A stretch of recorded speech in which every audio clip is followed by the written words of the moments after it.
अभी अभी खबर आ रही है कि मधुबनी जिला के बेनीपट्टी थाना अंतर्गत दामोदरपुर गांव में गैस के फटने से 9 लोग बुरी तरह जख्मी हो गए हैं।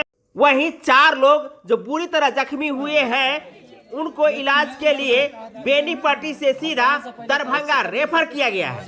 बता दें कि आज सुबह 11:30 बजे मधुबनी जिला के बेनीपट्टी थाना अंतर्गत दामोदरपुर गांव के उत्तरवारी टोला में रसोई गैस के फटने से परिवार के 4 सदस्य बुरी तरह जख्मी हो गए हैं। वहीं 5 अन्य लोग जो उस घर के अगल बगल के थे वो भी इस आग के चपेट में आने के कारण जख्मी हुए हैं।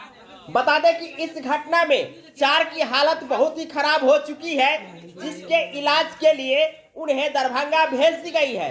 साथ ही बता दें कि इस घटना से घर के अंदर रखी हुई लाखों रुपए की क्षति हुई है, सामान जलकर खाक हो चुकी है। वहीं 1 लाख से ज्यादा कैश जलने का दावा किया गया है। हालांकि इस घटना की स्थिति की जायजा लेने के लिए बेनीपट्टी प्रशासन पहुंचे थे। वहीं अग्निशामक पहुंचकर आग पर काबू पाने की भरसक प्रयास किए हैं। घटना स्थल पर उपस्थित लोगों ने इस घटना को लेकर क्या कहे हैं, इसकी सारी जानकारी अब्दुल कुद्दूस द्वारा दी जा रही है। देखिए तस्वीर देख रहे हैं बेनीपट्टी प्रखंड के दामोदरपुर से। मैं अग्निचालक संजय कुमार बेनीपट्टी से। जी, क्या मामला हुआ था? यहाँ पर सिलेंडर ब्लास्ट किया था। कितने बजे लगभग? इतना खाना से मिला है।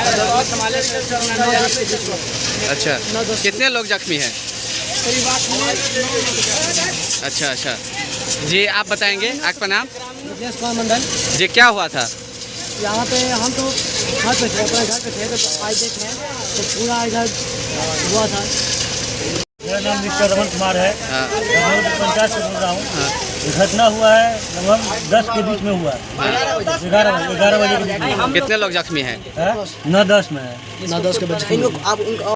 मिथिलांचल सहित बिहार की अनेक घटनाओं से रूबरू होने के लिए हमारे चैनल मिथिला दस्तक के साथ बने रहिए और देखते रहिए मिथिला दस्तक की खास खबरें। मिथिला दस्तक को आपकी सपोर्ट की आवश्यकता है और इसके लिए आप यदि हमारे चैनल मिथिला दस्तक को सब्सक्राइब नहीं किए हैं तो कम से कम सब्सक्राइब कर दीजिए। बहुत बहुत धन्यवाद। जय हिंद, जय भारत, जय मिथिला।